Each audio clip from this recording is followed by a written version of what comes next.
Hello আমার প্রিয় ছাত্র এবং ছাত্রীরা, আশা করি তোমরা খুবই ভালো আছো। আজ আমি তোমাদের সামনে নতুন ভিডিও নিয়ে আসলাম। ভিডিওটা খুবই ইম্পর্টেন্ট, ক্লাস 9 এর যারা তাদের জন্য খুবই ইম্পর্টেন্ট। ক্লাস 9 এর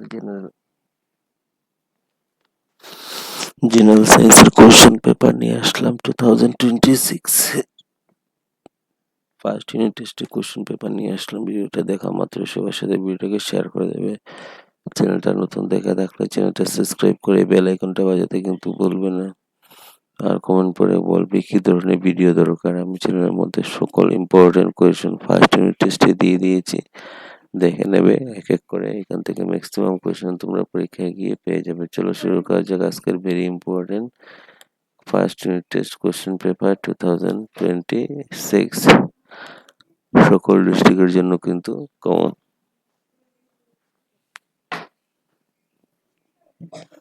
প্রথমে এমসিকিউ আসবে এক করে 25 মার্কের। প্রথম প্রশ্ন দেখো, 1 নম্বর প্রশ্ন, কঠিন carbon die oxide CO2 গ্যাসকে CO2 গ্যাসীয় অবস্থায় সোজাসুজি পরিবর্তন কি হয়? চাপ 1 atm পর্যন্ত হ্রাস করলে। তারপর নিচে দেওয়া পদার্থগুলির কণাগুলির বৈশিষ্ট্য কোনগুলি শুদ্ধ?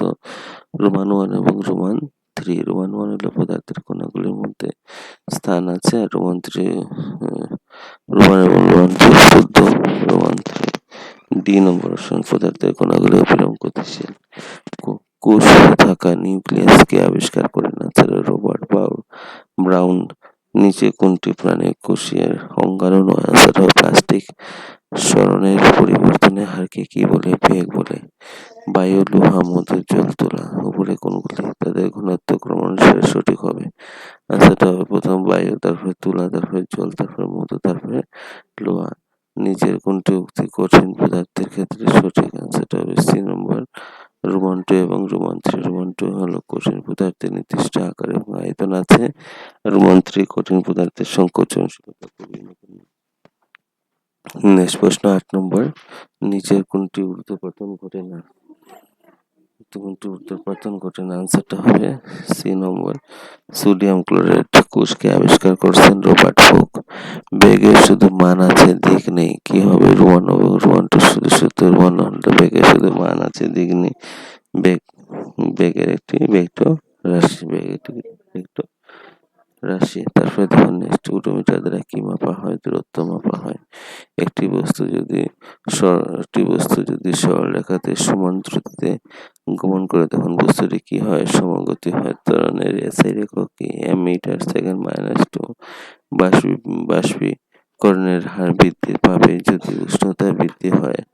নিচের কোনটি কোষ প্রাচীরের সেলুলোজ দিয়ে তৈরি নয়? আনসারটা হবে ব্যাকটেরিয়া। নিম্নে দেওয়া বেগের সময় লেখচিত্র থেকে ইহার অনুমান করা যেতে পারে যে বস্তুটি গতি করছে।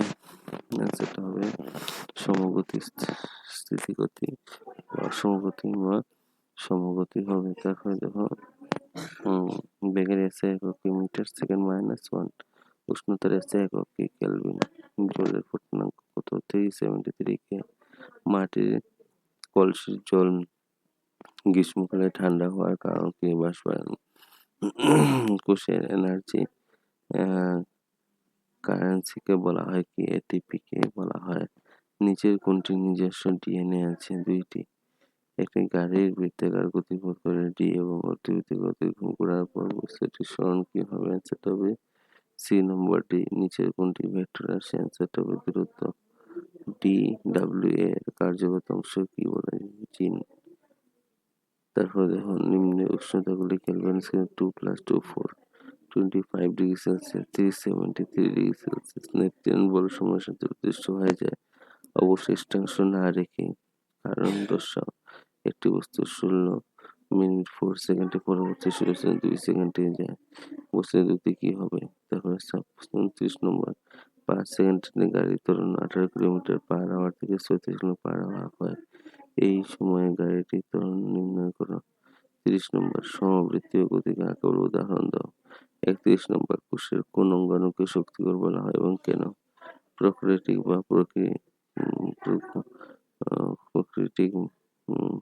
প্রোক্রিয়েটিক বা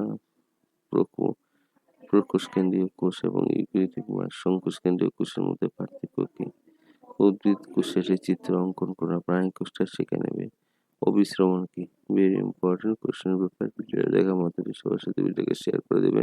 চ্যানেলটা নতুন দেখলে সাবস্ক্রাইব করে কিন্তু বেল আইকনটা বাজাতে ভুলবে না।